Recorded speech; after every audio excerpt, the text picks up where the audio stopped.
Село Бишуй, некогда располагавшееся неподалеку от Ахмесджита, одно из тех, что не смогло пережить расставание с теми, кто его строил и кто в нем жил. Теперь тут остались только кладбища, камни и следы прошлой жизни. Но Бишуй живет в сердцах его уроженцев и их потомков. На протяжении многих лет они собираются здесь, на возвышенности в паре километров от родного села.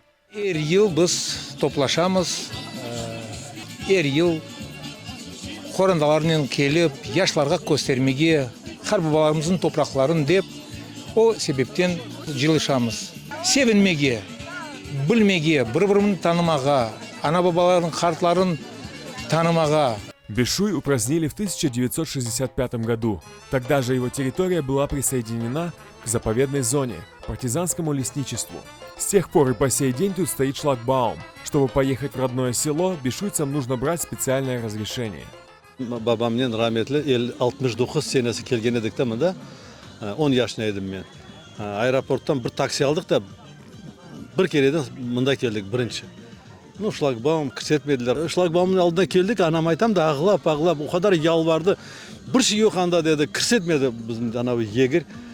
Таксинен соң қайттық артқа. Анам ağlap bundan кеткен еді. Мына бұл ер вақыт Бишуйге келгенде оны қатырлаймын. Әлі да мына ажайып көйіміз бар, ama анда кірмеге чаре yok. Каждый год бишуйцы обмениваются крупицами знаний об истории своего села, рассказами, фотографиями, составляют родовые деревья. В этом году исследователь Энвер Муратов на встрече односельчан представил книгу «Бишуй. Туган коемыз көдешлерін хатыравларында», составленную из исторических справок о селе и рассказов его уроженцев. Книга состоит в подавляющем большинстве, примерно 70 семей опрошены, семейные фотографии. Есть довоенные, есть послевоенные. Книга будет в первую очередь интересна тем, о ком я собрал материал. Коренным бишуйцам. И это, многих их уже нет, но их детям, потомкам должна быть интересна. Кроме того, книга интересна широкому кругу читателей, любителей старины Крыма. Топограф Марлен Зейтулаев составил карты, вошедшие в книгу Энвера Муратова. Эльзара Абдураманова, одна из потомков бишуйцев, передала ему уникальный документ, подробнейшие планы десятков домовладений, составленные еще до революции. Теперь Марлен Бей работает над составлением наиболее подробной карты родного села. Для меня, как вот картографа, топографа, интересно, что, ну и для всех, наверное, это интересно, что по ним можно восстановить микротопонимику. Потому что основные топонимы крупные мы знаем, там реки, горы, да, основные. А вот микро, которые рядом были, ручейки, там, холмы, скалки и прочее, это все, не все, конечно же, не все, но сохранилось вот на этих.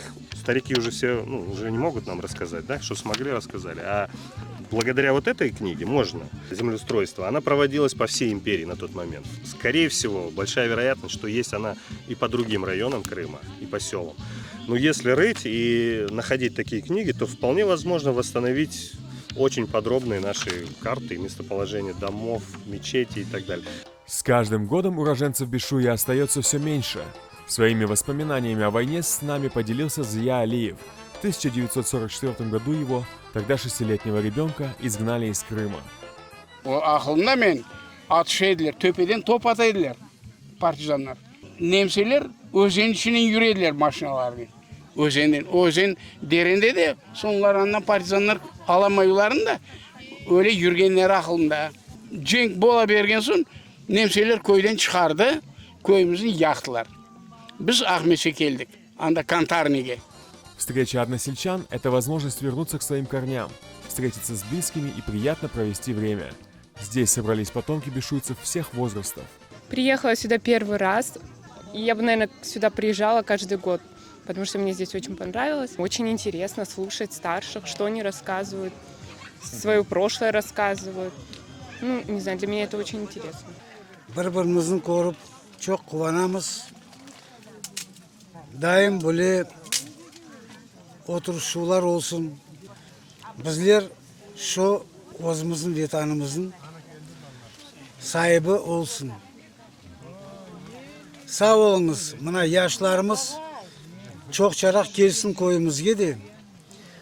Unutmasınlar. Özümüzün urf adetlerimizni unutmayıq. Özümüzün tilde laf etiyik.